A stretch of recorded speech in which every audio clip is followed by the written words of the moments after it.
I've asked Mr. Weiss to do the pledge and moment of silence. Please stand.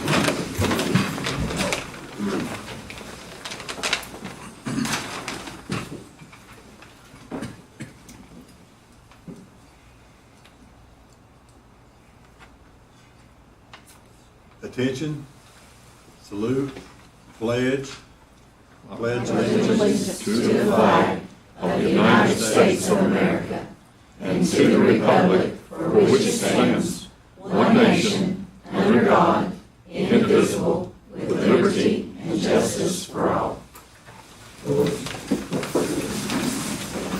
Declaration of conflict. Do you have to give it to you?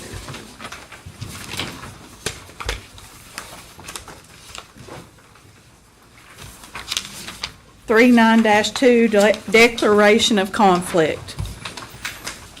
Per TCA 49-2-202, Board of Education members who have relatives per the statute.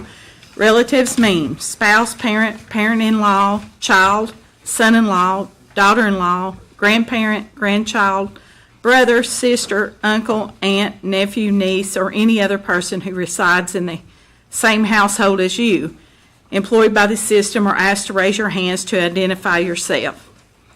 Do you certify that the votes that you make tonight will be in the best interest of the school system, regardless of the effect that your vote may have upon the employment of your relative or relatives? I do. 3-9-3, approval of the consent and regular agenda. Madam Chairman, I move to be approved. All in favor? Any opposed? Any discussion? Motion passes. 3-9-4, approval of the March budget amendments. Make a motion, we approve.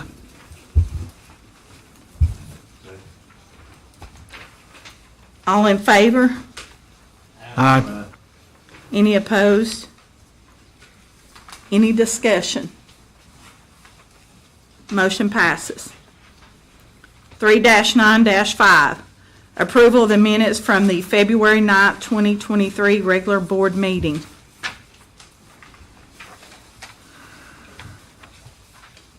Make the motion we accept. All in favor? Aye. Any opposed? Any discussion? Motion passed. New business, 3-9-6. Approval of state required updates to the following board policies as recommended by the policy committee. Board policy 5.200, separation practices for tenured teachers. Board policy 5.201, separation practices for non-tenured teachers.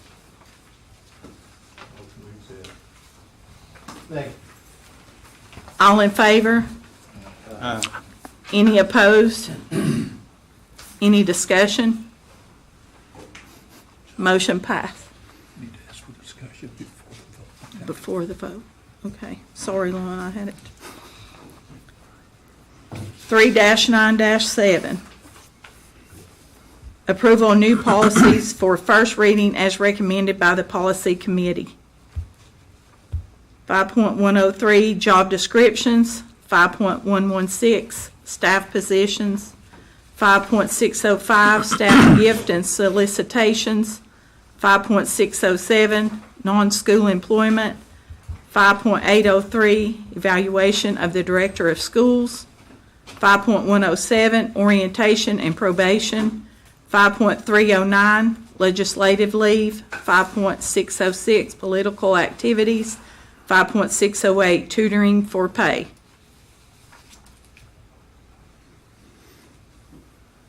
Make the motion we accept. Second. Any discussion? All in favor? Aye. Any opposed? Motion passes. 3.9-8, approval of ESSER 3.0 amendments, addendums 23. Dr. Leanne Strickland. That's just a requirement of our COVID relief funding. Every 6 months, we have to do an addendum and publish it so that people know how much we spent, what we spent it on, what we still have to spend or what we're planning to spend. We did another survey to get feedback to see if we had any new suggestions for how to spend that money. This has been an ongoing requirement of all the COVID relief funds. We'll do it again in September and probably again next February. So nothing newsworthy on there. Our feedback this time around was mostly more of the same. The schools we know that need improvements and requests for things like closing in breezeways, things that we've had on our wish list for the duration of the grant. So nothing real newsworthy there. Ms. Strickland, Yes. how much of the, what have we got, 8 to 9 million in fund balance? How much of it, is any of that extra money in that? No. Completely So- separate. So we've got 8.5 million in fund balance. Okay, how much of the extra funds do we have left? Well, we have about, and I don't have that, do you have that in front of you, the agenda? Is it not in the packet? I'll just tell you, I don't know what we're doing. That's the healthiest fund balance that I've heard of in the school system in a long time. I know it wasn't that way 20 years ago. I mean, that's $8 or $9 million is a lot of money. Well, and one of the reasons behind that is the fact that we were able to replace some of the money that we had in projects already that we would have to be spending out of our budget with ESSER funds. And so, obviously, we didn't want to spend it until we made sure that all of this ESSER money is spent and that it's allowed for what we proposed when we submitted it to the state. Even now, some of the things that we submitted that were originally approved, we've gotten some feedback recently that they say, guess what? That may not be approved after all. So we've kept the money in fund balance for that reason. It will definitely be something that we'll be looking at. But it's not the ESSER money. No. We have right now about 4.3 million left total in ESSER funds, and almost all of that is obligated to the building improvements at Madisonville Middle and Tellico Junior High. So it's not actually spent yet, but it is obligated.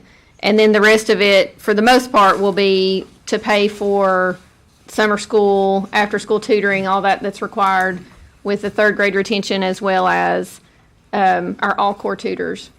So we don't have a lot of leeway with the money. It's all been budgeted really this is the second year of it. So we're moving along with our improvements to these Yes. these two schools. Yes, sir.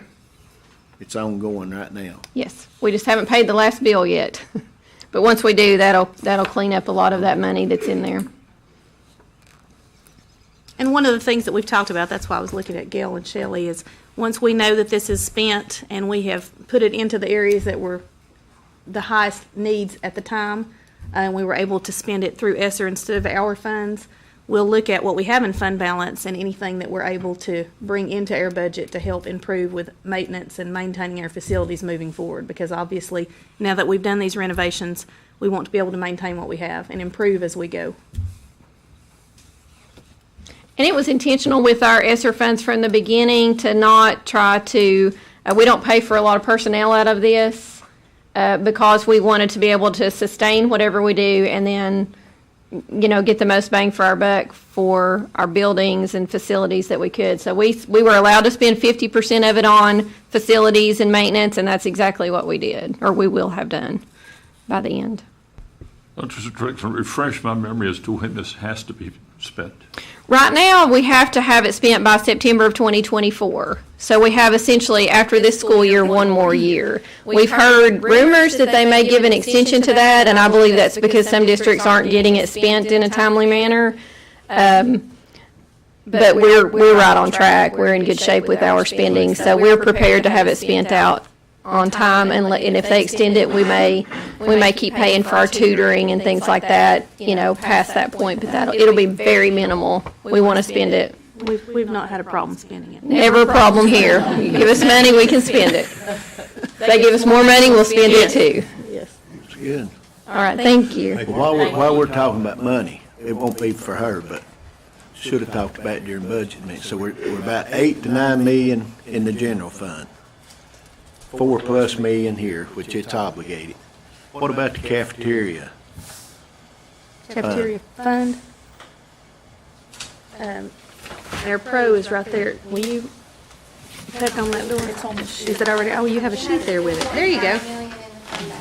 Where's it at? Food services. Okay. Food service, okay, okay. So there's 4.5 million in the,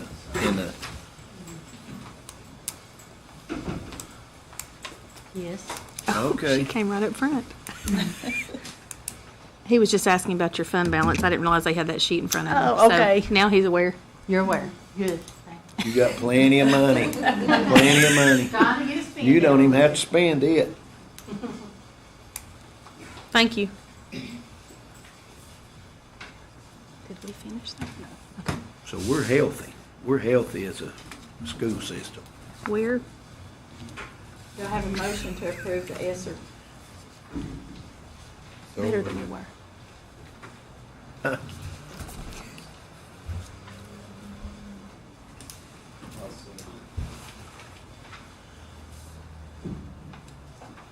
Any more discussion? All in favor? Any opposed? Motion passed.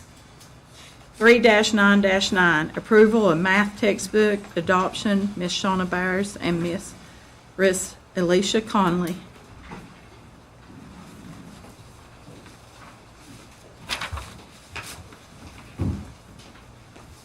Good evening.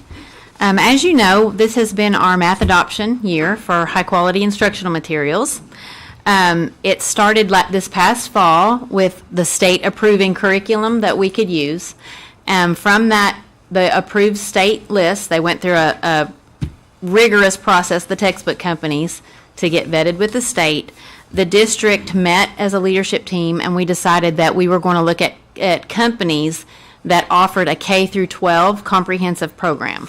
In the past, for some adoptions with different subjects, we have elected to adopt different companies to fit the needs of our different grade levels in our schools, which has worked, but there's also some complications with that when you start involving different companies for grade levels. So we just decided for math, we wanted kids to start in kindergarten and go all the way through 12th grade, having the same, the scope and sequence works together, the same kind of language, the same kind of terms and methods. So that narrowed us down to 3 companies, textbook companies.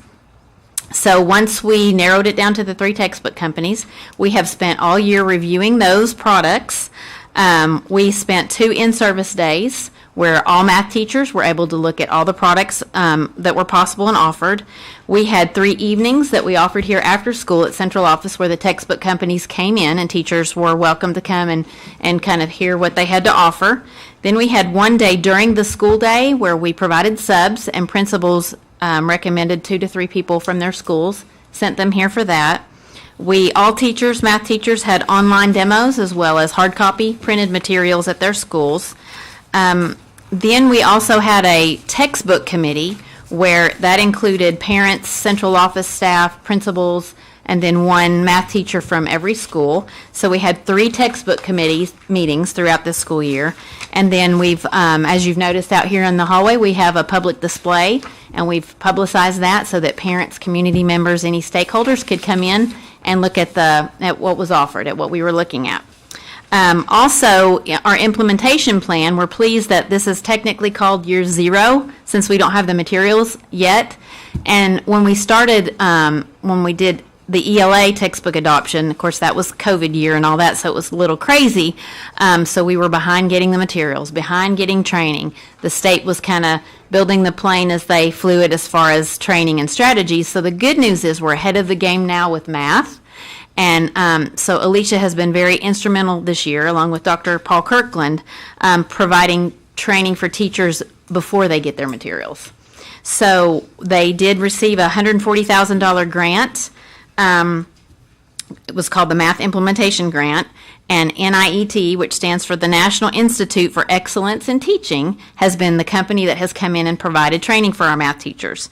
So far we've had 3 regional meetings where the district team, we've attended some math trainings with the state, and then we've had 22 days provided so far this year through this grant for trainings for principals, lead math teachers, regular math teachers, and central office staff. So we're very proud of that. Next year, the grant continues. It'll be the final year for the math implementation grant, and they will provide 22 more days of training throughout the year, next year.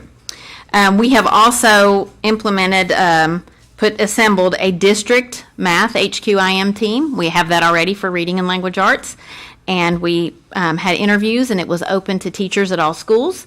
So we have 11 lead math teachers from various schools across the district that will be joining our district team. So they will help us with redelivering information, leading PLC groups and things at their schools like that. And it'll kind of be like a liaison between us and the schools themselves.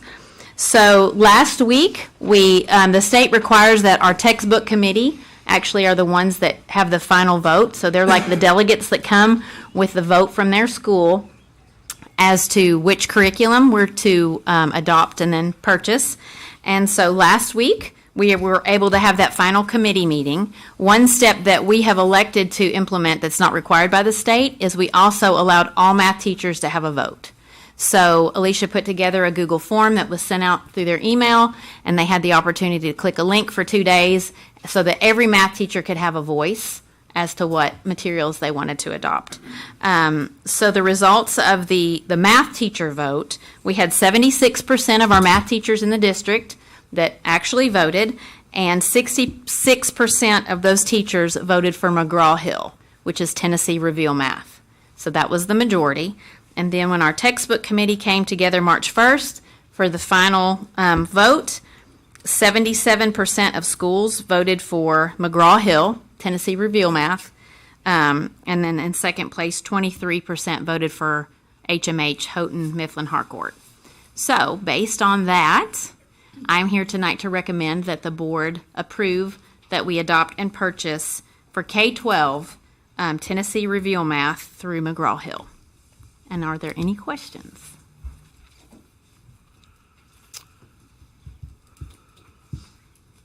Is this a 6-year adoption or 5? Yes, sir, 6 years. Mm-hmm.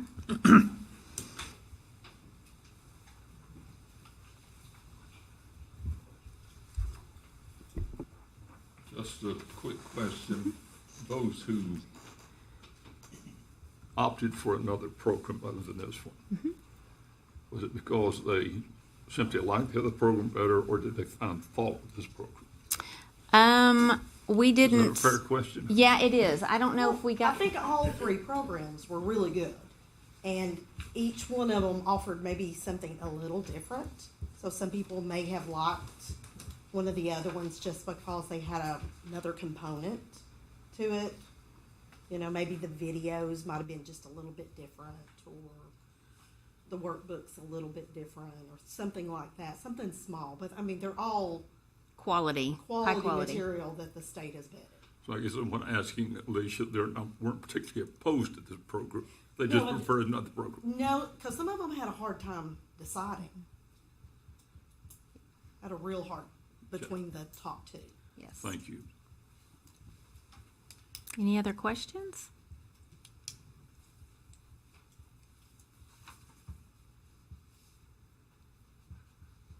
So move.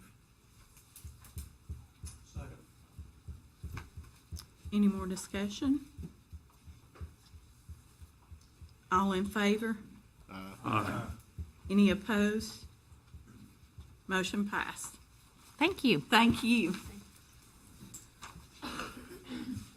3-9-10, JROTC survey results and Civil Air Patrol, Dr. Jamie Evans, Dr. John Pearman, and Miss Stephanie Belly.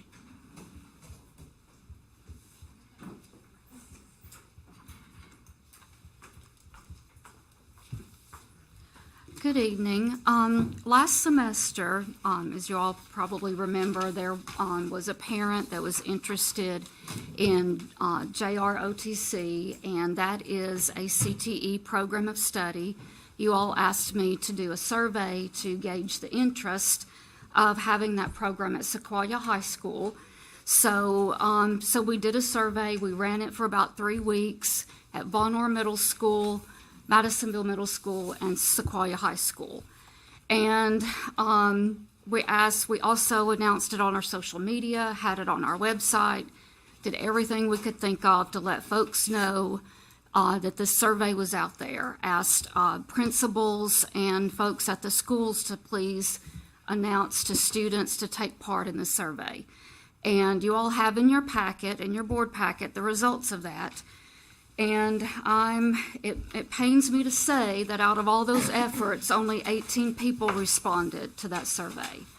And there was an explanation about, that JROTC is a Junior Reserve Officers Training Corps, and that it's in schools, high schools all over the country, and information about that. So the people that responded are all interested in it. There were 72.2% high school students who responded, 16.7% middle school, and 11.1% high school parents. And 83.3% said, of those respondents said they would like to attend a JROTC interest meeting.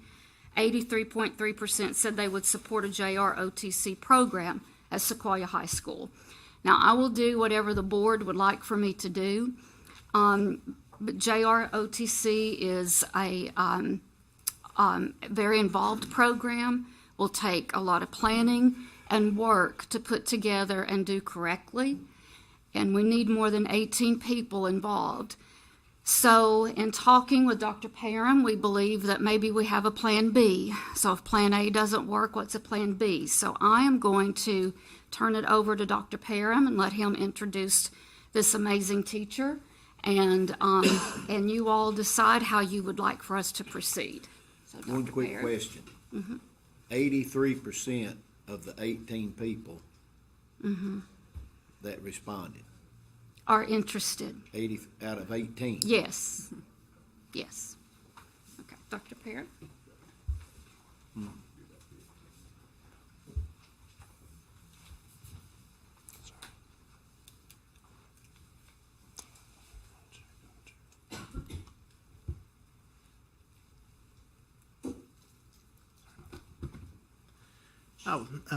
I'll just be up here for a couple of minutes, but just to give some context to how we started. This all kind of came about at the same time. I had reached out to Dr. Evans at one point and told her and asked her about JROTC. I came from a high school that had that program. I probably didn't appreciate it as much then as I do now, and sometimes especially traveling to other schools to watch events, seeing the way they use their JROTC kind of had gotten my mind working in that regard. So I did reach out to my former high school, to Dr. Jeffrey Coggin, who's in charge of that program there now, and he did say it is a lengthy selection process. You don't just say you want to do it and it happens. He said actually it's about 2 years wait right now, and they were not actually accepting new charters right now. So he said, let me tell you what you could do though, and you could start this almost immediately, and that would be our Civil Air Patrol Cadet Program, which is an auxiliary of the U.S. Air Force. It's kind of what I don't even want to say ROTC light, but it shares a lot of characteristics with that. And so what we have moved forward with to gauge a lot of interest at our school is with this Civil Air Patrol Cadet Program, or CAP Cadet Program. And I sent out a feeler to my staff to ask if anyone would be interested in heading this up. And one of my new teachers, unknowingly, I believe, had a child go through Civil Air Patrol cadet program, and she said, absolutely, I will do it. And she has already gotten to experience some exciting opportunities for herself in preparing for this, and I'm going to let her take over because she truly has done an incredible amount of legwork on this. Ms. Stephanie Bell, I'll let her take over at this point. Good evening. So we're looking at the Civil Air Patrol. We actually are really perfect. We have 2 squadrons, one in Cleveland that I went down to visit to see how they actually operated everything. And then we have a squadron at McGee Tyson, and I've been in contact with them as well. We are currently under the Music City charter at the moment, and so we have a ton of support for all of our options for them, so they've been really helping out a ton. Civil Air Patrol, like Dr. Perm said, is part of an Air Force auxiliary.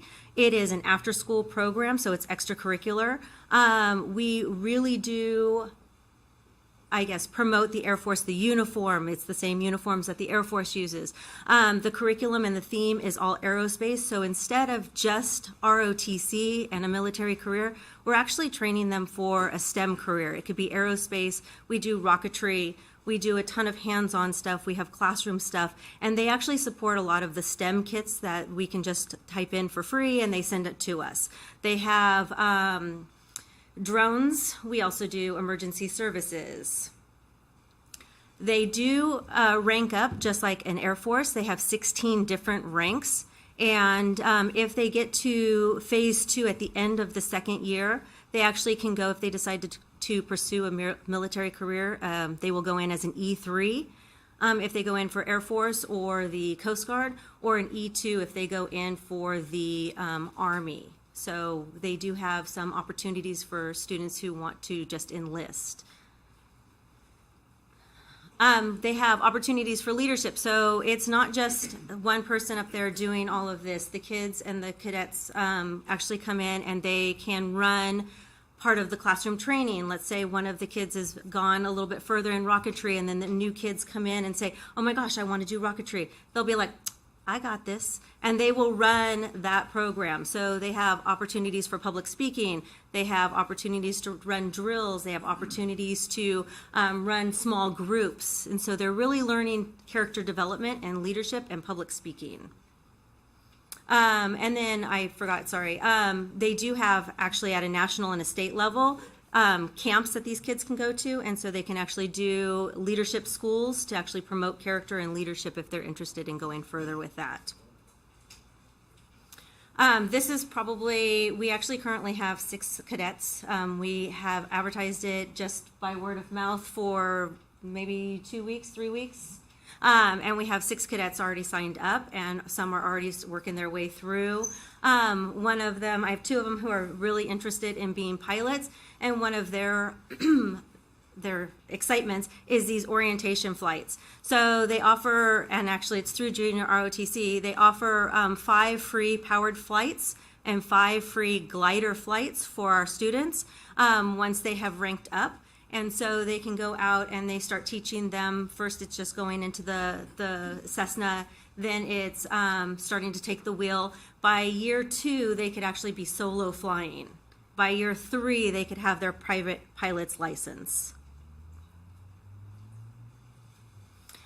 We also do community service with this program. So we actually have the Cadet Honor Academy. We do Wreaths Across America.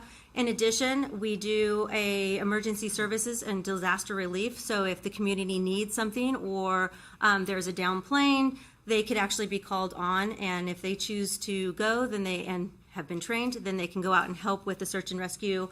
They could do the radio calling. They can do all of the different items as long as, like I said, they have ongoing training. And it's not just for the cadets. The adults can be trained too. Like I'm going to Nashville on the 25th, and they're doing drone training on using drones in search and rescue. And so then I can bring that back to my students. Obviously, there's a ton of career opportunities. They actually had like 3 pages of career opportunities. I picked like the top 10. So anyways, I already said that they provided STEM kits. They do have flight simulators, part of those STEM kits. all of their STEM kits and their curriculum that they use are in GSS aligned for science. And so it could actually be used in the classroom too if we wanted to pull some of that stuff into our classrooms, into our science classes. Oh, one of my other favorite ones is they actually have a cyber academy. So they're really interested in teaching kids on how to code. And so they actually have competitions that they can go to. And you have to protect your computer code from the other teams. And so this year is finals are from California and from New Jersey. And then they go and compete in Maryland.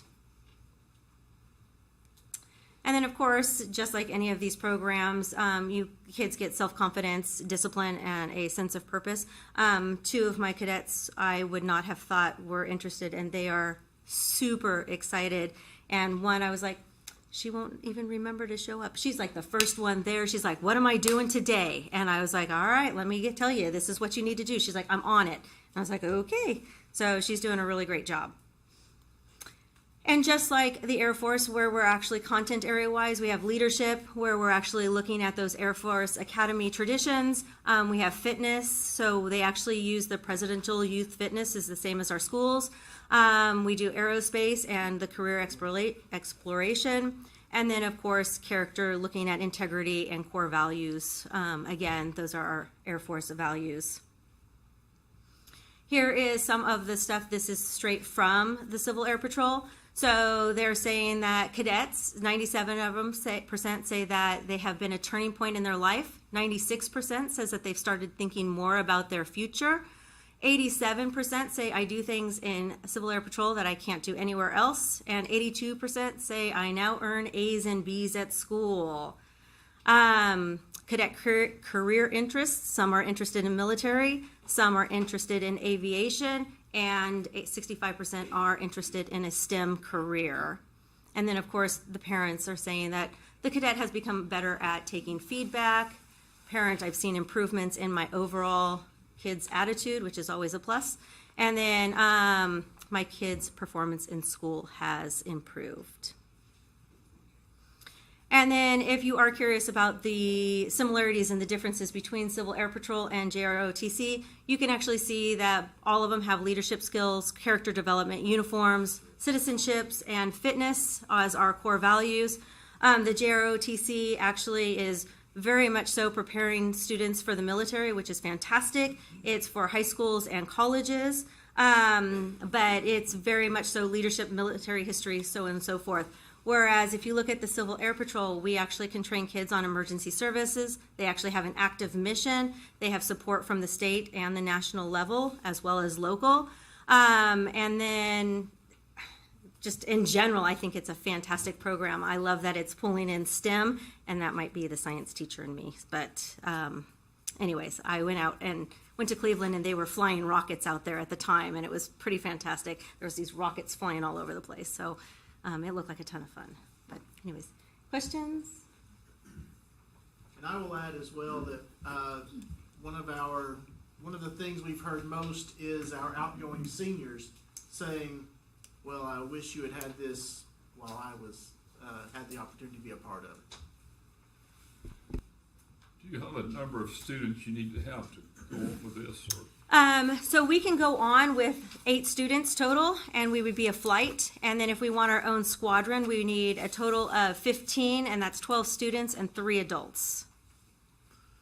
So you're needing authorization from this board to institute this program. So what we're asking, or well, I think what we wanted to show is, the parent that spoke last semester came up and talked to me afterwards, and I support the military. I mean, my relatives, my son-in-law was in the military. I really got where she was coming from about why that meant so much to her and how it helps kids. So I didn't want to just let go of that, and I think Dr. Perrin, felt the same way. So our concern was with JROTC, so we're spending 2 years to try to pull all of this together. And if we don't get enough people in that class, then what? Because we have to teach 4 levels of that: freshman, sophomore, junior, and senior, or level 1, 2, 3, and 4. has to be taught. So you put a lot of money and energy and planning, and then if you don't have enough kids interested, you can't have a class with 10 kids in it. So how do you move forward? So I think where our thinking was, well, maybe this could help fill that gap of what people are looking for as far as, helping students understand the importance of the military, emergency relief. We have emergency medical services in CTE. We have coding in CTE at Sequoia. So we have all of those things that kind of can tie into this. And hope if this does well and we build a lot of interest and students are interested, then maybe we look at, okay, have you all ever thought about, would you want to do JROTC then? So that's why I'm just trying to present you all with another option to think about. And they've already, they ran with it. So Plan B would be a lot easier. Yes. And you've already got it in place. Yes, and we have someone who knows what she's doing, familiar with it. If we do JROTC, we will have to look for a teacher. Of course, JROTC requires a bird colonel and an enlisted soldier to Right. actually do the program itself. Right. This does not. Right. My question is, can it be remotely done across the county to build your program? In terms of what way? Can my kids tag on with your kids and make it a massive program? So you would actually, at some point, as long as you were doing the hands-on as well, we could have that type of thing, absolutely. And then we have a radio person in Cleveland who said they'd come up, and then they actually talk to Music City and they teach the kids how to do all of the radio etiquette and I stuff. pursued ROTC through Fort Knox, Kentucky, and it was not a failure, but we don't have the numbers for the school. They're canceling programs nationwide. So I'm not getting a great plan. So probably what he's asking, Plan B, can we include Tellico High School and Sweetwater High School and Sequoia remotely, or however we need to, if it's after school? And it is an after-school program. So, If it boosted your numbers, Sure, it could be done Yep. remotely. Yep. Well, and also, it's from 8 to 12, so actually we could start including middle schoolers if they were interested after we get the program started. In your research of this, has there been growth in other programs that have started this? Is it generally a something that takes off and runs, or does it fail? Other programs you've checked into? Music City has 35 cadets, and it has 56 adults who are helping with that program because it's a senior program and a cadet program. We actually have a couple of senior programs that are local in Knoxville by themselves. We actually have the McGee Tyson one that's been around for quite a while, and the one in Cleveland that has about 15 cadets when I checked. Well, you said you need 8 to do this. Did I hear that number, about 8? What I'm asking is, does it normally, when they start these programs, with 8, the minimum, does it usually grow and get to be a bigger thing, or is there a bigger failure rate or success rate when we start these things? If 8's all you got to have to start with. Right. And I don't know that we know the history of a lot of the ones that we've connected with at this point. Of course, our goal and hope would be that ours would grow. And again, seeing these students who are leaving, saying, and again, I could have identified the ones. We have several that are looking to become pilots, and I thought, oh man, if we would have had it for them. Hopefully, we can maybe engage some students who had not thought about this before as well. It is definitely something we are we think it's well worth investing in, at least this effort. And again, we may not know the history of a lot of those, but it's our goal. And if it means that we have a Monroe County cadet program instead of maybe a Sequoia alone, whatever it would take for us to keep that moving forward. What you say funding? What are you talking about, money wise, to start it and get it running countywide? So each cadet pays $28 to actually start, and that pays for the entire curriculum. They actually receive a box of all of the curriculum that they're going to need through all the way from start to finish to actually rank up 16 times. In addition, all of the STEM kits are free for us, so we would just order what we needed. And then their uniform cost, it runs for their ABUs about $100, and their blues are also $100, and so that's the cost for the kids. So we would need to fundraise so that they actually have their uniforms. Miss Janie? Yes. Okay, this would be through a vocation, kind of a, It would not be. Okay. It would be because it's an extracurricular. but you said it Program. run from 8 a.m., the program 8 a.m. to 12. Grade 8 through Grade grade eight. 12. Okay, so it's after school. I think the best way to make it work is include all 3 high schools. I wouldn't do that yet until they get the program started. I think it's a great idea, and I think you should do it. And that's, and I guess kind of what we wanted What to do you think, present. Major? I've got a couple of questions. Yeah. What's the procedure to opt Out. You know, if a kid gets in this and decides, hey, this is not what I want to do, can they get out? Yeah, they could just stop coming. Yeah. Stop coming. And There is no military Requirements. requirement or obligation at all, and so it would just almost be like a club. They would just stop showing up. And also is there attendance requirement? You know, since it's after school and they just like any sport or whatever, if they miss so many times, are they out or what? No, so that's not how it works, but attendance is kept for ranking up. So we do certain things in like the classroom setting. Let's say we hit fitness and we hit marching, and we actually have a test on marching, and you miss it, then you're going to have to wait till the next one so that you can rank up. So it would just take them longer if they wanted to stick with the program. It would just take them a little bit longer to rank up. Okay, I see that, yes. Well, I agree with Mr. Weaver. You know, starting on a small scale in one location, because you say as you grow, you're going to have more adults. And that might mean one from Tellico, one from Sweetwater. Yeah. You know, just see how it goes.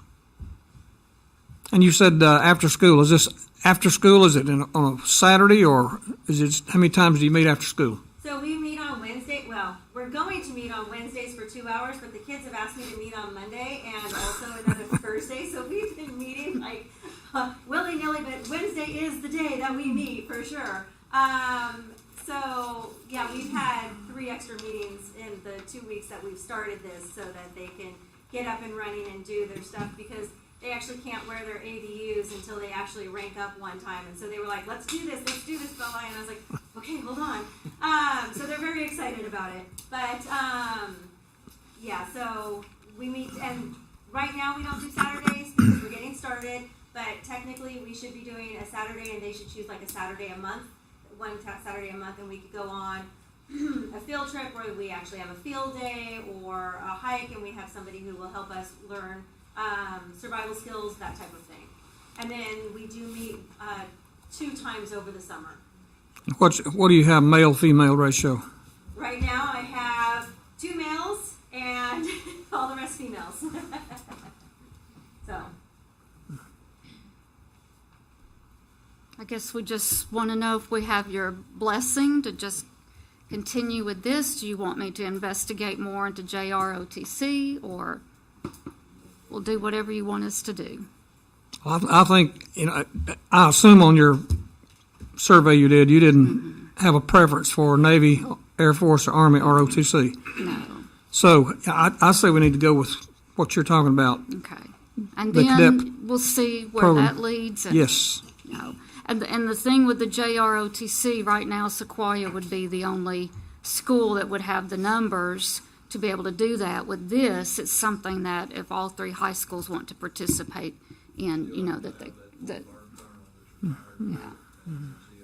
Okay. Yeah. So, okay.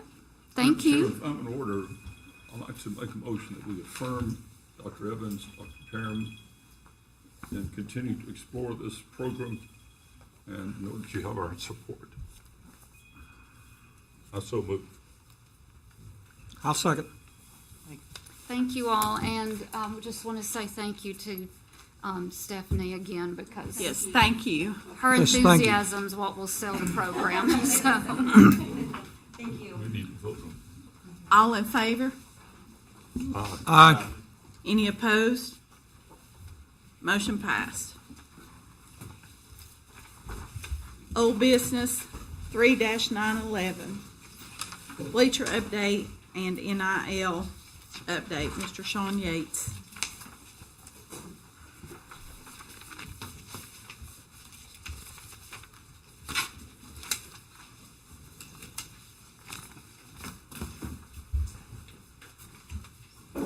I gave everybody up there a copy of the notes that I had about the bleachers. Some of you may be more up to speed than others, so I'll just try to make a quick fly through to get it going. So March of last year, we started looking. Jumped in and started trying to help out on getting the bleachers for baseball, softball at the high schools.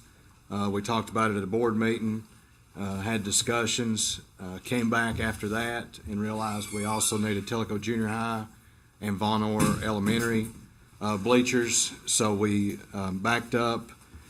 I got pricing on all the projects. Just to get the materials was about $170,000 without installation.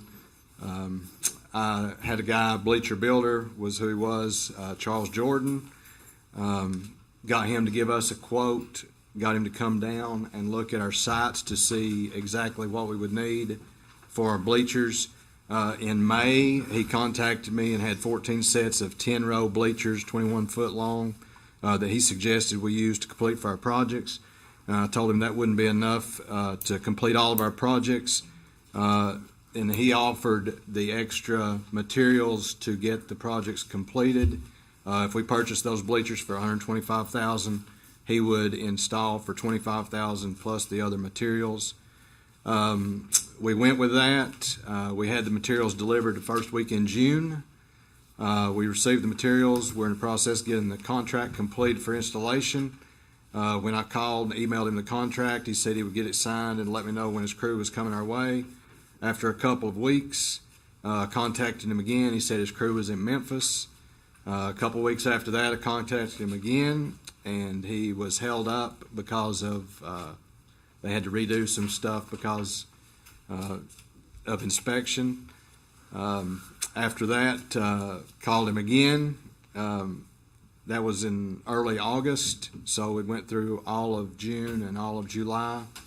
August 12th was the last time that I actually made contact with him.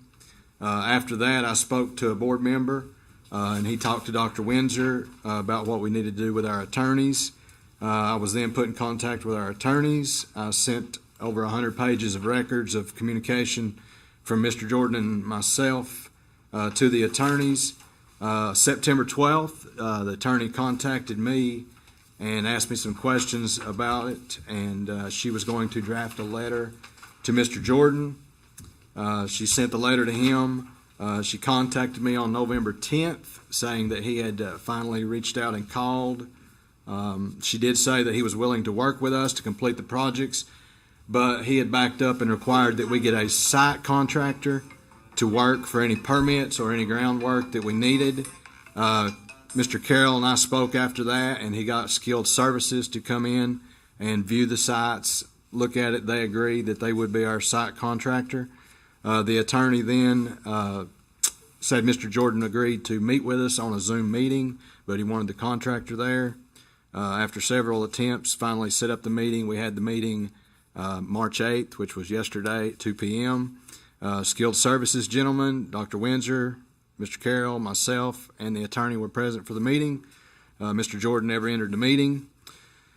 The attorney tried to call him twice while we waited. When she didn't reach him, we all discussed what steps we would take next.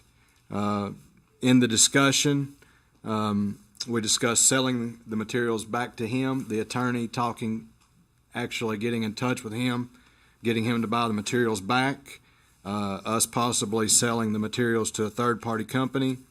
We discussed with Skilled Services the possibility of using the materials that we purchased and completing the installation.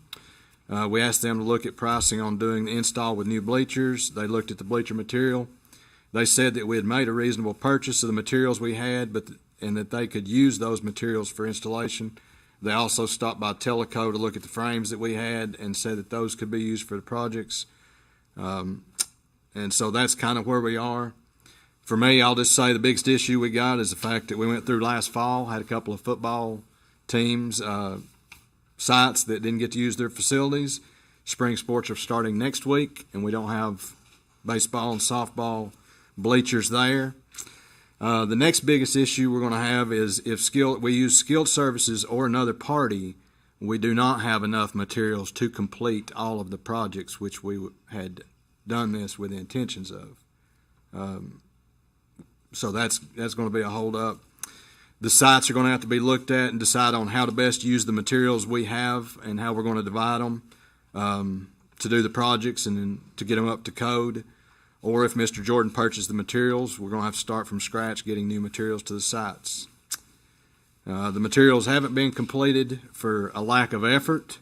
We did make the effort, had the materials last summer. After that didn't happen, we've been waiting on how to proceed from our attorneys, working with Mr. Jordan, and the attorney did instruct me not to touch or unband the bleachers until we have cleared up everything or whatever we're going to do with Mr. Jordan. So that's where we stand on the bleachers. So if you have any questions, I'll try to answer them the best I can.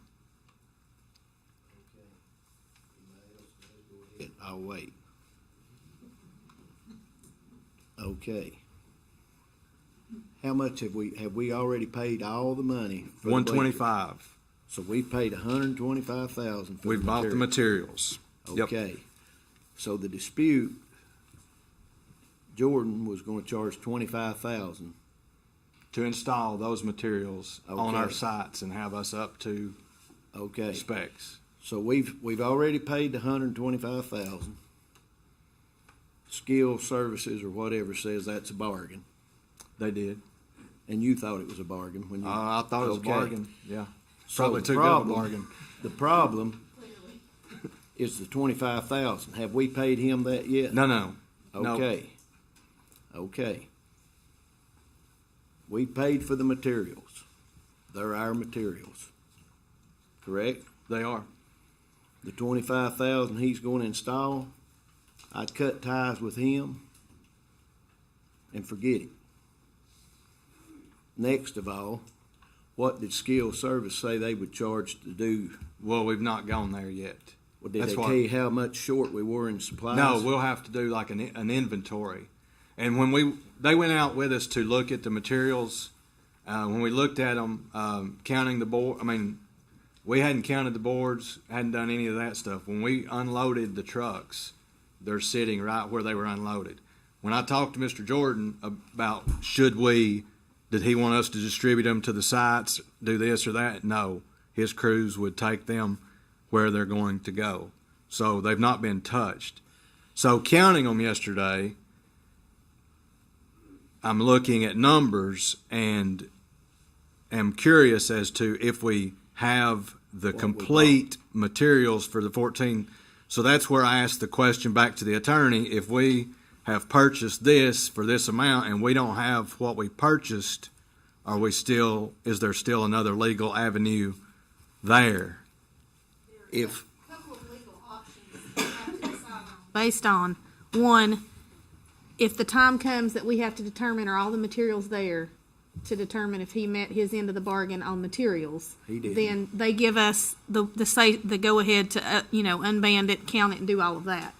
The other portion is, along with him installing them, he also had to supply some additional materials that we don't have, that he was supposed to bring with him to include with what we do have, which we don't have that either. So that's why she said until she can get a hold of him and see where everything stands, that we didn't need to touch anything because we're not sure which course of action they suggest. personally, if this had happened to me, business-wise, I guess, I'd take my $125,000 worth of bleachers. They would be mine. I've not got any more to invest in Jordan. I wouldn't fool with him again, period. And I wouldn't get a lawyer involved because we have nothing to gain except to pay a lawyer. But what Mr. Yates is saying is we may only have $60,000 worth of bleachers for $125,000. I'm going by this because this is what happens. Yeah. I'd take the $125,000 worth of bleachers I've got, whether they're worth 50 or whether they're worth 200,000, I'd take my bleachers. And I would buy whatever. We've got $8 or $9 million. We've done made a blunder. And I'd take my loss, and I'd get, and I'm not sure about this company you're talking about. Do we have to hire a company, or can we hire somebody local? You know, we can hire some of these old boys that knows how to, you know, how to build stuff and do it. But I would forget a lawyer. I would forget Jordan. And I'd do something with my bleachers out there, and I'd start getting it done. Yeah, the main thing with getting somebody local or whatever else is with the international, the code, for the reason we're redoing bleachers anyway, because they were not passed. So everything would have to be up to specs and up to code.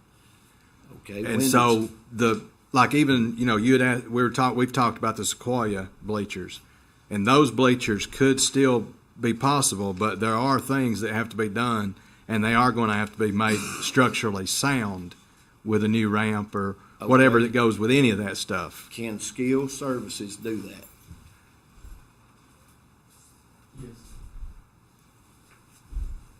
They did say that they could do that, but now we've not got into. I'm just saying we've not got into talks.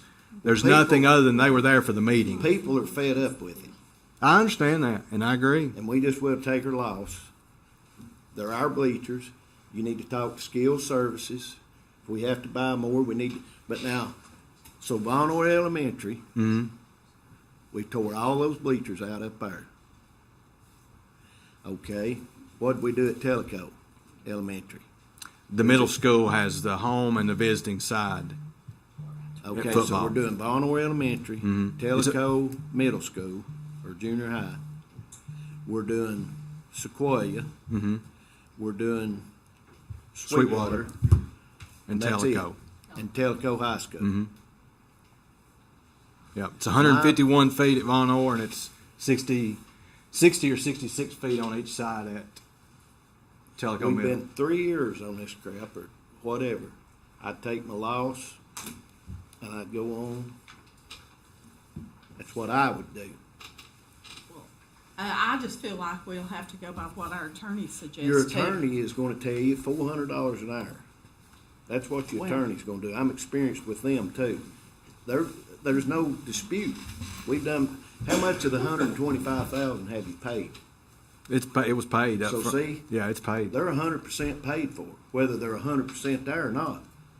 So how is Jordan going? There's nothing legal he can do unless he wants to come and finish the bleachers this week. But he's a crook. Yeah. He's not going to come back. He sold his bleachers and he's going to forget the $25,000. But I don't know nothing. So whatever you come up with. Well, and our purpose, when you've invested $125,000 in, and you only lack $25,000, the whole purpose of having McCarty reach out was because if we can finish this for $25,000, anybody in their right mind would want to do that. You're not going to do it. So it's not until now we've been able to determine here we are. So that has been the holdup, is if we could finish this for what we intended to do with a man who said he was going to do it, that was the goal. You're not going to do it though. Well, how long has it been since you talked to Mr. Jordan? Well, it's been 5 months? since August. So, but as far as my communication with him, it has been, once I gave the attorneys, it has all been waiting on meetings or whatever else with them. And he's left them hanging as well. I mean, she said that yesterday. So, I mean, the bottom line is, as of yesterday, we said we're ready to move on.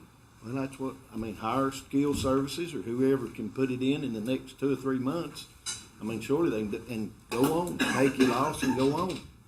That's assuming. Now, the one thing they said is they said it would be time consuming, trying to figure out what we have, correct? What we have and what they would have to add to it.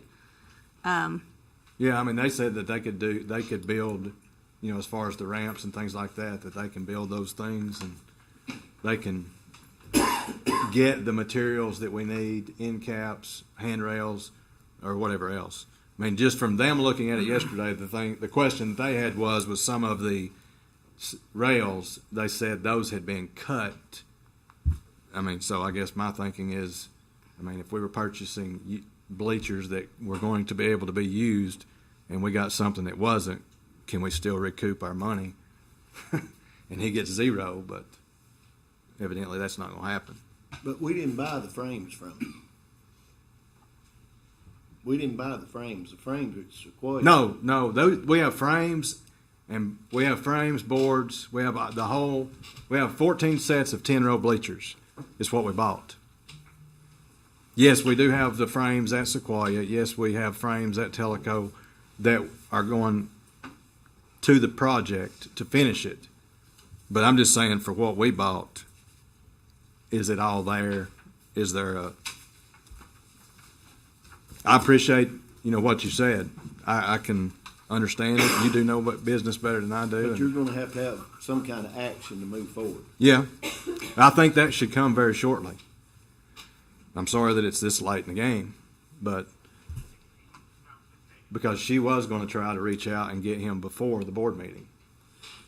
Well, does anybody else see it like I see it, that we just will to forget about Mr. Jordan? Does anybody else see it that way? If it is, we need to tell them right now that we're not interested in fooling with Mr. Jordan. We don't have to have a lawyer to tell us that.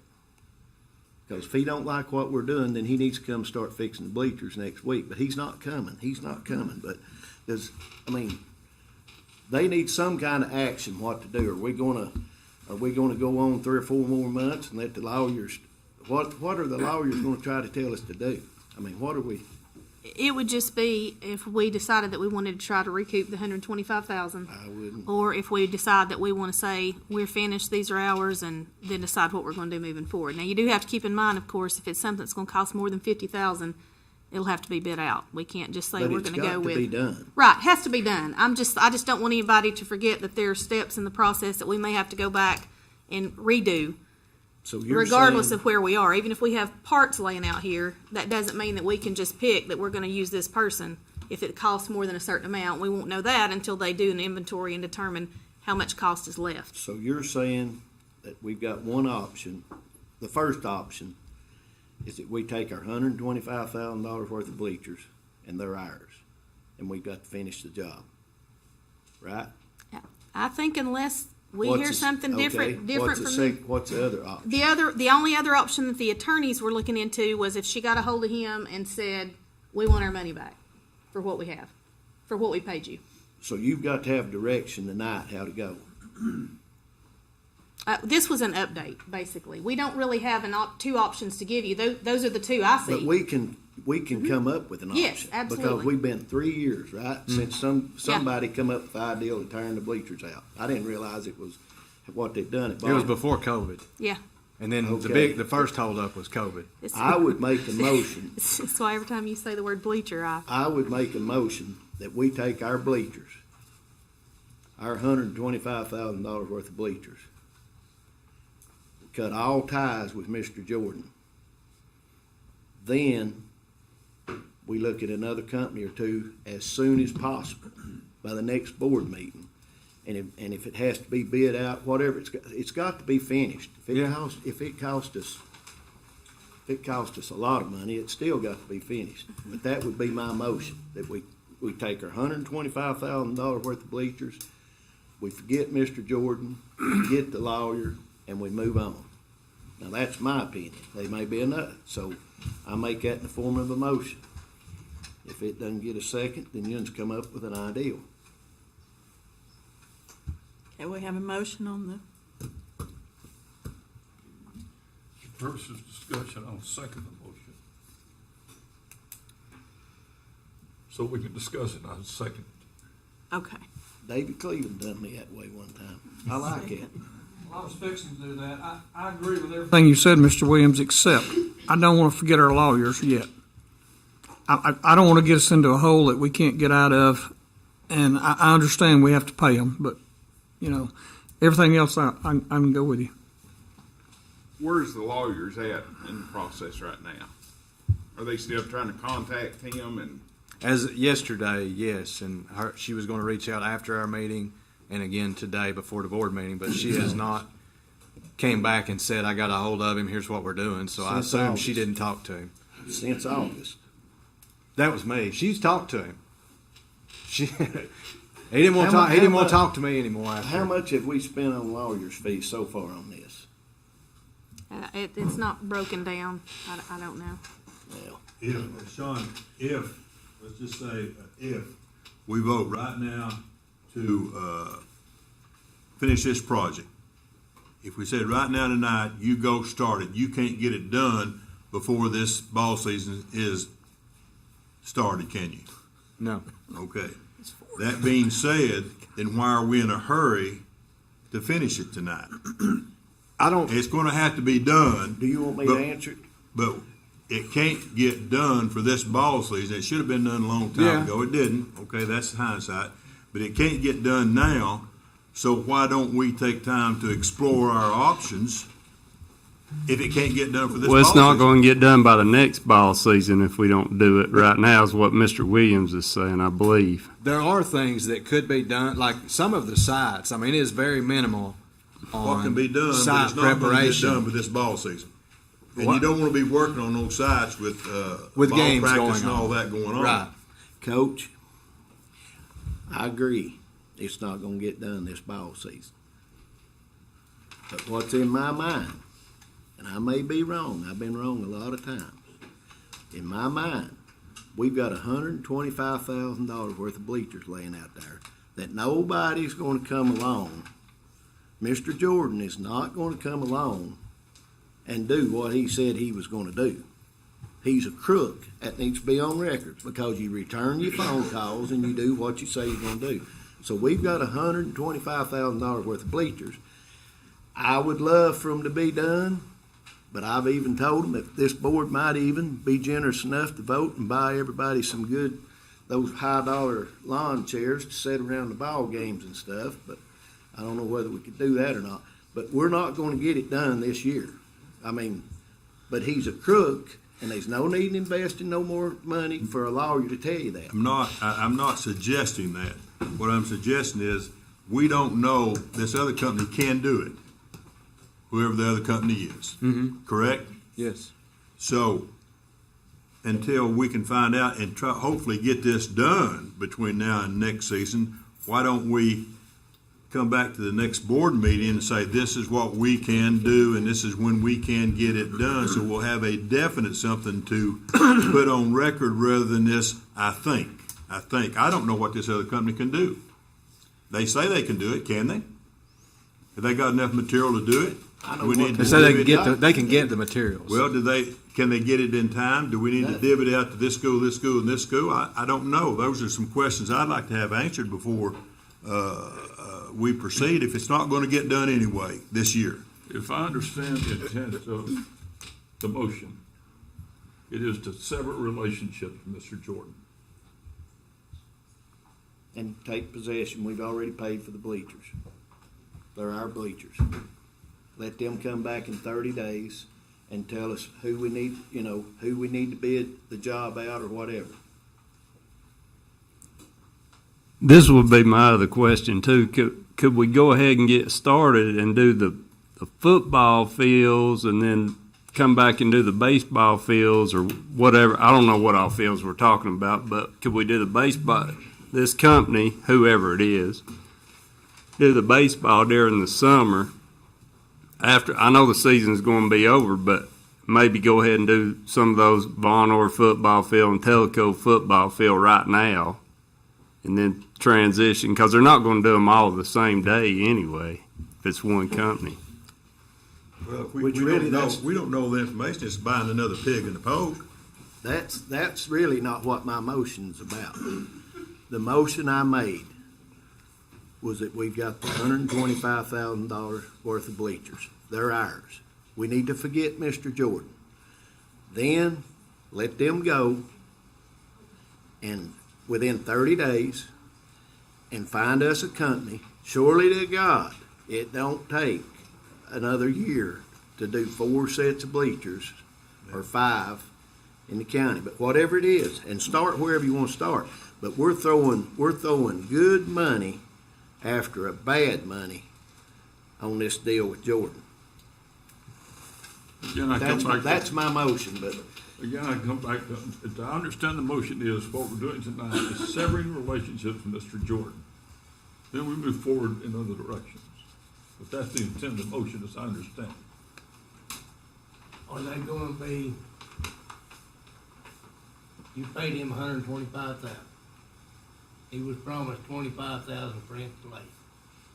If he's the crook Dean says he is, and we break into them and start building, he's gonna say, whoa, that, you told me $25,000. He won't even return your phone call. See, the He's attorney not. advised not to touch them.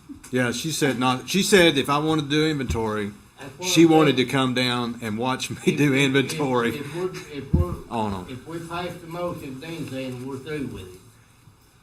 He may not be through with us. Though. He's through with us. He never signed the contract for installation. Okay. So we don't have a Yeah. contract. All we got is some bleachers for $125,000. And we hope we got That all was of what it. I was getting at. Yeah. But anything over 50,000 has to be. But that's, filled out. all right, my question would be, so how do we know it's 50,000? Do we need to You're get not gonna know. skilled till you- services to Right. come and, Not till you see how much more we lack. but I mean, if That we're getting doesn't three have- That bids. doesn't have anything to do with the motion that's on the floor. Yeah, We're What's just- the I motion agree. is- Sever and take our loss right now. That's the motion. Pass that motion, and then we can go on to the next phase. Correct? Yes. That's what I figured. We got a second, don't we? I call for the question. Roll call. Well, we have to vote first on to shut off debate. He moved the previous question. Someone have to second that. Have to second it without discussion. Second. And then you have a vote on that, call for the So question. what we're doing now, Joe, is voting to shut off debate and to move to the motion on the floor. First, we have to vote to see the previous question. Okay. All in favor of Roll call, roll call. No, no. stopping the debate Yes. I like to have a roll call on it. on the debate? Yes. Just a roll call on debates, all it is. It's an up or down vote. Who's in favor of shutting the debate down and who's not? Mr. Richard Bettis. Are you in What are you favor? asking? We're shutting the debate down. Yes, I'm in favor of shutting it down. Ms. Joe Cagle, passed. Ms. Sharon Freeman, absent. Mr. Mark Ingram, Yes. Mr. Freddie Kelly, Yes. Mr. John Ridgel, Yes. Dr. Lon Shootman, Yes. Mr. Don Weiss, Yes. Mr. Dean Williams. Yes. I'll go back to my vote and do yes. Now we're back to voting on the original motion. Okay, the original motion Well, was, just Sever relationship with Mr. Jordan. As I have the original motion, you said to take our bleachers, cut ties with Mr. Jordan, and find another company within 30 days and move on. That was your original motion. Or come back in 30 days. You're gonna come back in 30 days. Right? Come back with we're not gonna have, I'll do what you tell me to do. I have Come a back quick in 30 question. days with another option. Does the attorney have to draw up releasing our ties with Jordan? There has to be some type of documentation. We don't have any ties. No. What is- don't have There was no any- contract nothing signed. right now. That's why, that's how he was able to Of course, do I'm not this an to us. attorney, but I don't think that, Madam Chairman, we have voted to shut off debate. We have to vote now on the original Got to vote on motion. this, that's correct. so she's wanting to make clear. One more time. Your motion was to take your bleachers, cut ties with Mr. Jordan, find another company, come back in 30 days with another option of what you can do and what you can't. Or if you can find another company, what's your 30 days? Well, that's what I'm studying, whether we need to put other option or another company don't give me to more install options. the bleachers. That's probably the way it needs to be. I want to make sure everybody, I mean, if it goes over 50,000, we have to have, that's all right. but we don't know that until we get them to come in and look at That's why it. you need to come back in 30 days. It will. Are we changing the motion? Yeah, I agree, Yeah, I agree, so but, so we now. can't say we're getting that company to do it. All in We're favor gonna of the get that motion? company to look at it and You're give us a gonna come back price. with an option. We shut down debate on it. Okay. We're trying to get it clear. Roll shut call it down. vote. Right? Is that what you said? Roll We call just vote, who's in favor of his motion? Roll call. Mr. Richard Bettis. Yes. Ms. Joe Cagle. Yes. Mr. Mark Ingram. Yes. Mr. Freddie Kelly, Yes. Mr. John Ridgel, Yes. Dr. Lon Shootman, Yes.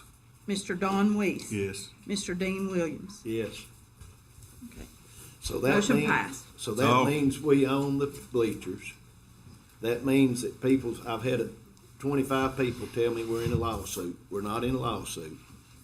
So we're back, they're not gonna have bleachers right now, but we're going back to look. Somebody knows a company, they need to get a hold of you. Yeah. So that's where we're at. Give my phone number. And if Mr. Jordan ever calls you back, Hey, he ain't calling. We'll give him your number. I deal with that kind of all the time. How about if I just give you his number? I ain't He gonna might fool- answer your call. I ain't gonna fool with He won't answer mine. Well, we've passed the vote, we've shut down debate, let's move on to the next item. Well, good, Coach. I've got some ideas on it too. Go ahead. Well, he's gonna come back, we just said he's gonna come back in 30 days with what all this other company can do. Me and him So, just we're done with, chit-chat. we're basically done with this topic. Yeah, we're just chit-chatting. Okay, let's go on to Mr. Yates's name, image, and likeness. So name, image, and likeness. I gave you guys a copy. They passed it in December. Students' activities for which they are compensated may not include an image or likeness of the student in a uniform or other clothing or gear depicting the name or logo of the TSSAA member school the student is attending or has attended. No reference to TSSAA accolades or championships may be used in the students' activities for which they are compensated. So what are you asking us? I'm not asking you. I was asked to. I'm just kind of going over the gist of what the. So we're doing this. Yeah. Everybody in TSSAA Everybody says is. we have to. So I highlighted a few things and just wanted to at least give you guys this information so that maybe you could be a little bit more informed. If you have questions, I'll try to answer those, but I will tell you the best place to go find those answers. I highlighted to avoid the appearance, because I was asked what are the schools doing about it. It says to avoid the appearance of impropriety, schools or those directly or indirectly associated with the school should refrain from soliciting, negotiating, or promoting a student's participation in activities for which they're compensated. So this says schools are not to be finding ways for kids to be making money off of their name. The schools cannot do that. And so it all goes back to the amateur rule. So if a kid does violate this rule, they would lose their amateur status for a period of 1 year. They could be reinstated. There are questions in this. I will tell you the best place, there's NFHS Learn, nfhslearn.com, courses, name, image, and likeness. They have these free courses that all of our coaches go to for concussion, sudden cardiac arrest, heat illness, you name it, it's on there. But they explain it very well. So that is the best one.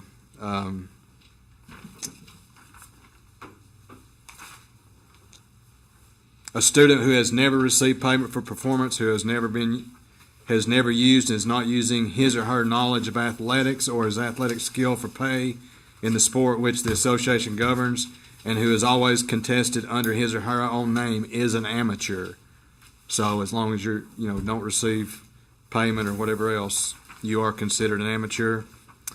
There are some frequently asked questions on the page 2, 3, and even 4. And on the back of page 4, I put on there just to clarify, because I did speak with the executive director a few weeks ago.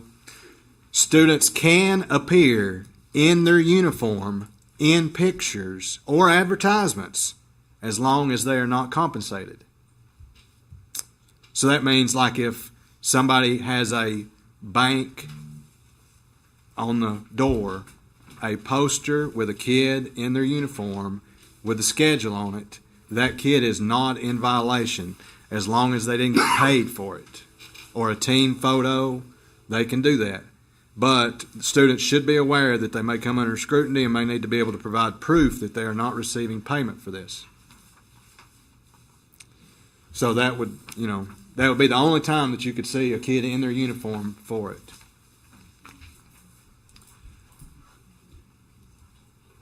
Any questions yet? I'll throw out an example or two if you want me to, or I'll shut up if you want me to. Thank you. You're done? Okay. So you're saying a student cannot receive payment? For what?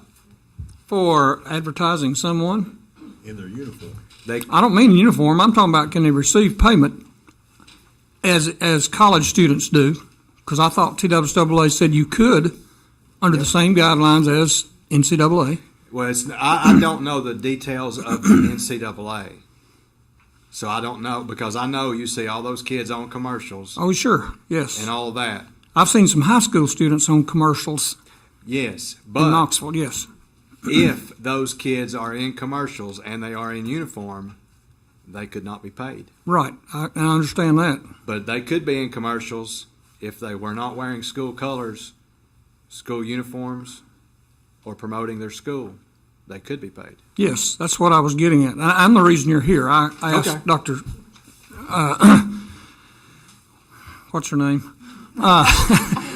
To put you on the agenda, because I was wondering what we were doing, especially high schools, in terms of NIL, because, we can get in trouble real Yes. easy.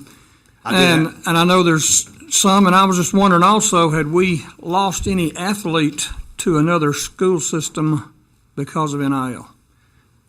Well, because that happens in college all the time now, Not that I'm aware of, but you're looking at a recruiting rule if you're losing athletes because of money going other places. Not necessarily, but it could be, yes. Well, it would be recruiting. I would say it is, but it might could be done where it wasn't.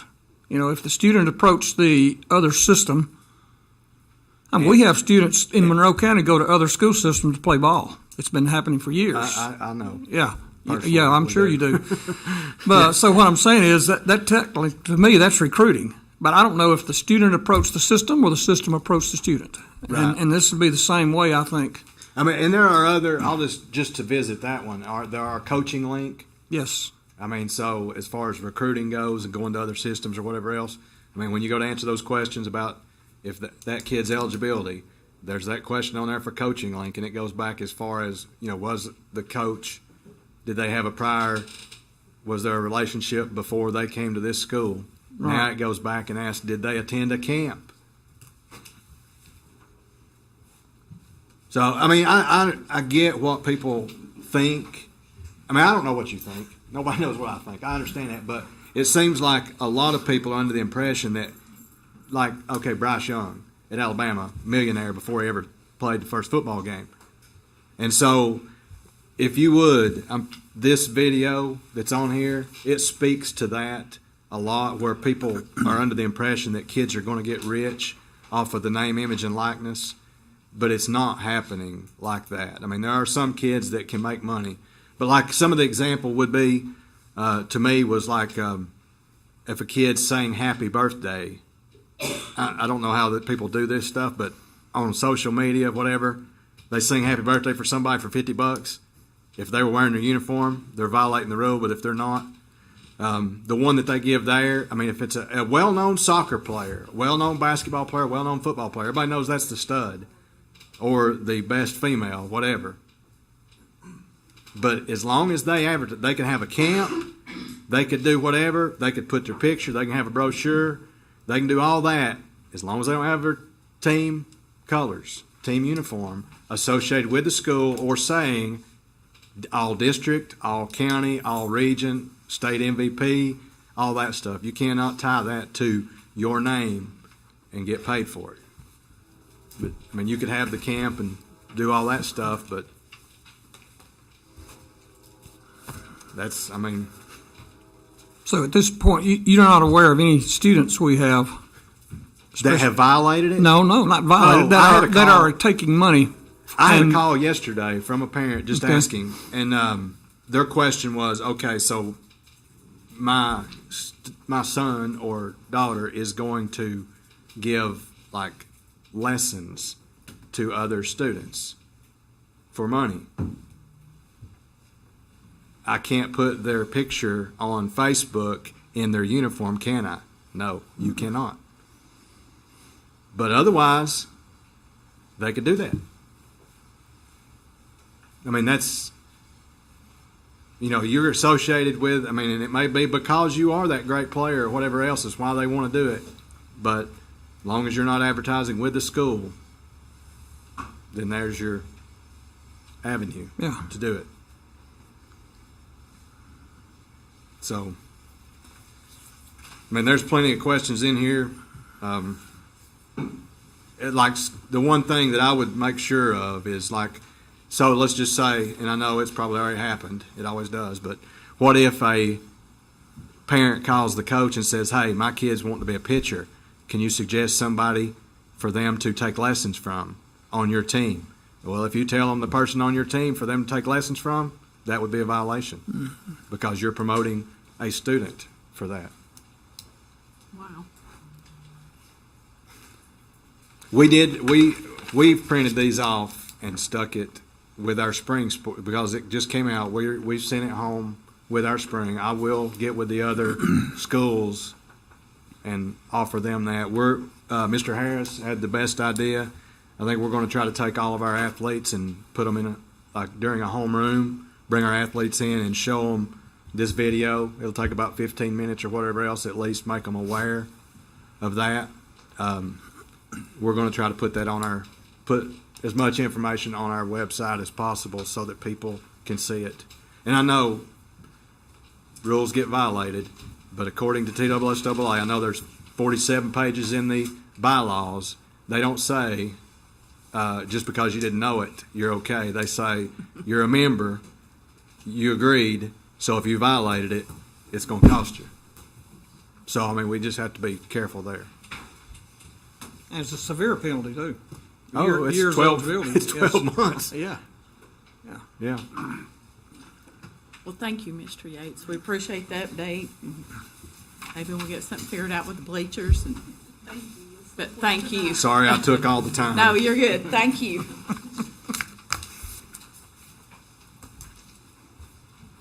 Three 9-12, Director of Schools report. In other news.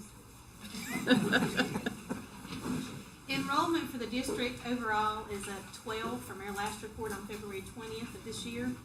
We have a total of 4,883 students enrolled, and with the 143 pre-K students that are enrolling for the next school year, that'll push our enrollment back over 5,000.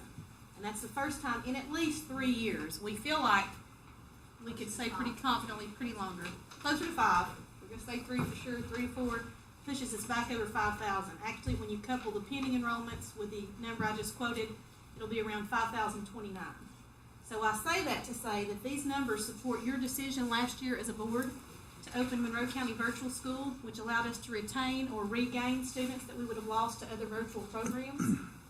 I also want to thank Brooke Johansson and our enrollers, administrative teams, counselors, everyone at the school level for their tireless efforts and attention to detail to get these numbers where they actually are, so that they're correct. That now more than ever is going to affect their funding. So the fact that our numbers are where they are is the reason that we are not as nervous as some districts around us, because their data is in better shape as far as the students we're actually serving, which will ensure that we get the amount of funding that we need to better serve those students under the new TISA funding formula. So all of those are positives, and I can't say enough about the tireless efforts and the tediousness with which they've gone through data and making sure that everything is right, every student is accounted for, every service they get is there, every service we provide is accounted for. So we are in good shape. Monroe County is a school district on their student enrollment and their numbers. So I'm happy to report that tonight. We have received lots of positive publicity the past month from the Tennessee Department of Education. They've been highlighting our best of all distinction on social media. And that's for our investment in academics, which includes their implementation of the Tennessee All-Core Tutoring Program, as well as Reading 360 initiative. Today we actually went around with some visitors from TDOE. We were able to join Tellico Elementary with Riley the raccoon to visit the pre-K, kindergarten, and some first grade classrooms. And the TDOE visitors were absolutely blown away by what they saw from those students and the teachers in the building. And that is just a testament to the hard work that has gone in from all of the people here at Central Office that have attended trainings and brought those trainings back and brought in people, all of the people in our buildings, the administrators, the teachers, the students, everyone that's working together for our students to achieve the way that we have. So thank you to Dr. Deputy and Tellico Elementary for hosting us today and for your hard work this year. And that goes out to all of the administrators and teachers in the district for the work that we see in every school that we visit. So I encourage you again, get into our schools, visit, see what's going on. There are some great things taking place across the county. And that is it for me. Thank you. Madam Chairman, the funding formula, what's settled on? Well, it's not actually been settled. Brooke can speak to it probably better than I can. TISA, of course, it'll switch from BEP to TISA. It's not happened yet. They are pulling numbers, so we have estimates of what we think it will look like. We are, how much better were we with that first projection? 4? Where are we at per student right now? It varies by grade. It can vary from, at this point, 7 to 9, 9,500, something like that. That's on the new formula. That's on the old formula. Old formula. So we're 7 to. The new formula, it's a little different. You can't really estimate it that easily. It starts with like right around just under 7,000, I think. Isn't that right? The base. 6,800. 6,800 student, and that's for every student, regardless of who they are, what grade level they're in, anything like that. And then you take that, and there are different things that can attach to them based on what services they receive, what category they fall into, and so the money adds on to that base amount per student. So we're not going to lose money. At this point, it does not look as if we're going to lose money. Well, we may we're getting come in with better 79 money. now. Mm-hmm. If we go back to 6,800. We're getting, Go ahead. I can't see you, sorry. I didn't know who was talking. I knew your voice, but I you could just see said who. top of my head, that's it. Okay, we, in the old formula, the BEP formula, we did receive between 7 to 95, 98, depending on the student and how it paid in. So initially, we looked at TISA and thought, well, this isn't going to go well because the base is 6,800. However, then they have 10 things that they call ULNs, unique learning needs, and some of them become multipliers on the student depending on what their needs are. That might be that they're, and I'm just going to give you some examples. This is certainly not all of them. A differing level of a special education option, how much they have, if it's consultation or if it is full-time needs immersed in maybe a CDC classroom. Our students with characteristics of dyslexia, our EL students who receive services in those categories, and differing levels within a category pay out differing multipliers. So I always kind of hesitate when we start talking about this because at the beginning and the end of the day, these are kids. They're not numbers. But we can't fund any of this unless we can see the numbers too. Exactly. And so the other part of it then is our CTE funding, which Dr. Evans keeps such a great eye on how our students are being scheduled, and our counselors are wonderful at that. They're switching that up as far as they're going to pay differing amounts of money for the year the student is in high school, freshman, sophomore, junior, senior, and whether or not they're on level within their pathway. So as Dr. Windsor and I talked about way back when they first started talking about these words, this is a numbers game, and I use the word game tentatively because we're not playing around. But what they've done is set out a set of rules and said, follow this, and then you can get the end of it. You can get the payout. Well, we can definitely do that. If you put the rules out there, we can follow that, and we will. That's how that will work for us. And so I think, as she said, that's why we're not really nervous about this. I've been on some calls with some people who are very nervous and were very disheartened when they saw their estimate because their data wasn't quite as concrete and they were missing some students, kind of floating out there in la-la land of computer world. So we feel pretty good about it now from our February estimate. Nationwide. So this is just the base price. That's just the base price. And then you can add all the extras on. I like for us to add the sports package model Yes. in every one of them. technology That's right. package. That's right. Yeah. And whatever you want, you know the screen that comes up on the car that you don't get on the base model? Yeah. Where it'll sing and do, that's what I wanna add on all of them. We want all the bells and whistles. Whatever it'll do, we're gonna add it. Well, that's kind of what I feel like everybody else. You know, if we're getting 7 to 9,000 and we back up to 6,800, you automatically think you're losing money. You're not So seeing the that's whole good to picture. know. That's good to know. Well, and I will say, I mean, again, to give credit for the hard work that's been done, you could easily lose money if you did not have your data in the way that it needed to be. If those students were not accounted for properly, they are definitely not making it easy to get the maximum amount per student. So there's a lot of work that's involved in making sure that we do get that. And the students are do that. I mean, if they have it out there to get, then I believe we ought to be getting it. But we have to be sure that we're doing what we need to so that it's accounted for and they divide it. You are doing a good job. I'm not going to worry about the everyday teaching part of it. I'm going to look at the figures. Mm-hmm. Next question, Madam Chairman. Budget. When do we start? Are there any budget workshops scheduled or? Yeah, turn it together. We don't, it's not completely together yet, so we're hoping that we can have it together and meet with Ms. Windsor and Sandra next week. But we are going to have some budget workshops before Yes. we. And you're So gonna- probably after they meet, then we'll try to get something set up for workshops. We've not been doing that, have we? Oh, yeah. We Yeah. did it last year. We just approved what you. Well, and we did it a little differently last But year. Yeah, anyway. we had, this year, we actually, a couple people had requested to have it sent out ahead of time after we meet and get kind of a preliminary, send it out and let you look at it, and then come together to meet so you can already have some questions in mind. Whereas last time, we had the meeting and it just took a little longer because that was the first introduction you'd had to it. So,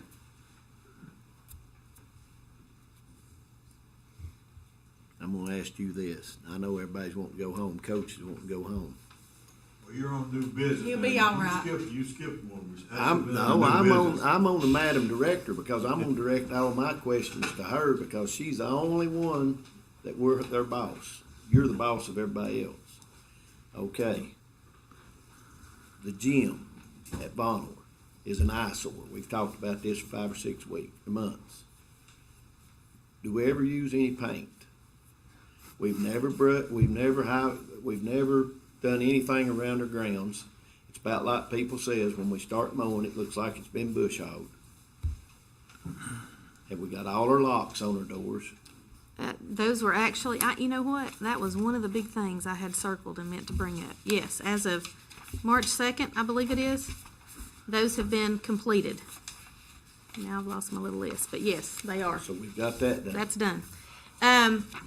It is no secret that we have put a lot of things off in the past to balance a budget, to not ask for more money, to not spend out of fund balance. Some of that has helped us get where we are, what you call a healthy fund balance. It's only healthy because it's still in there. If we put it where it needed to be, it would not be healthy, because every bit of that money could be spent as quickly as we have spent ESSER funds, I can promise you. So it has come to prioritizing. Philip will tell you there's been painting that comes into that budget for years, long before I sat here. And that's one of the quickest things that you can save $250,000 to go somewhere else that you need it, is to say, you know what, we'll paint that next year. So that's to answer your question. Yes, we have painted, but we've tried to prioritize. And Tellico Elementary, is that where you're talking? I mean, Vaughn Elementary? The gym looks like. Yes. That's one of the ones that's probably been put off. But Philip, is that right? It was painted before I came here, and that's one of the reasons that it is peeling. looks like. But anyway, I know what you're saying about we got to prioritize it. We're not going to build $75 or $100 million worth of schools. No. We've got to do this maintenance, and I don't know whether we're doing it all or not. Mm-hmm. And I brought up, Gail will tell you, I went to the 5-year planning meeting, and what you're saying is exactly what I passed on at that meeting. And the mayor was there, county commissioners were there, and I told them, I said, we have been very frugal, and we've been very selective in what we've done, and we have cut lots of corners through the years. But the time has come, we have to start catching up. I said, we've spent this ESSER money, we've gotten the worst conditions, at least up to being satisfactory now, I guess. And if it's clear we're not going to have new schools, then we're going to have to put money into maintaining and updating what we have.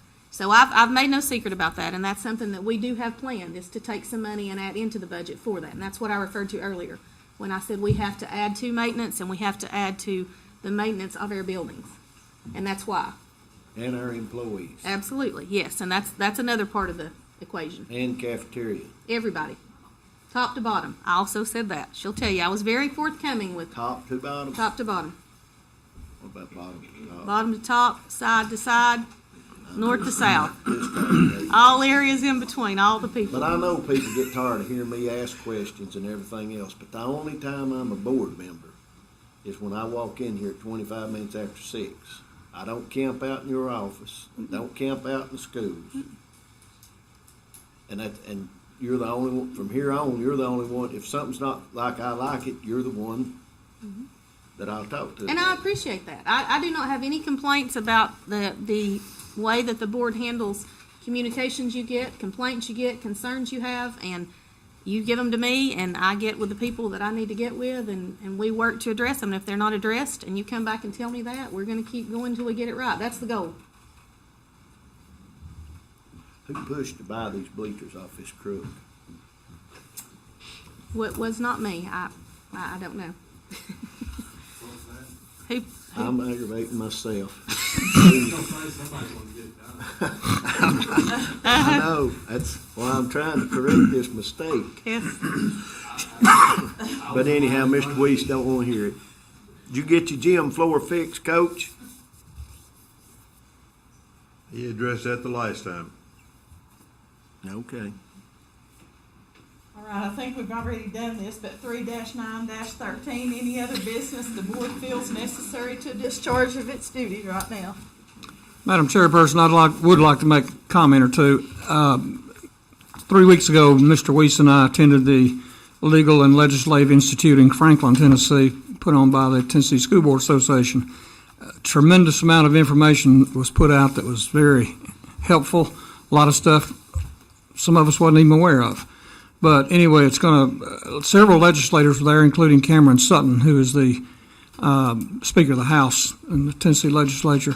We got to hear them talk, and just a lot of interesting information, I guess, and we're going to see the results of it here probably in the next month. All right, thank you, Mr. Ridgel.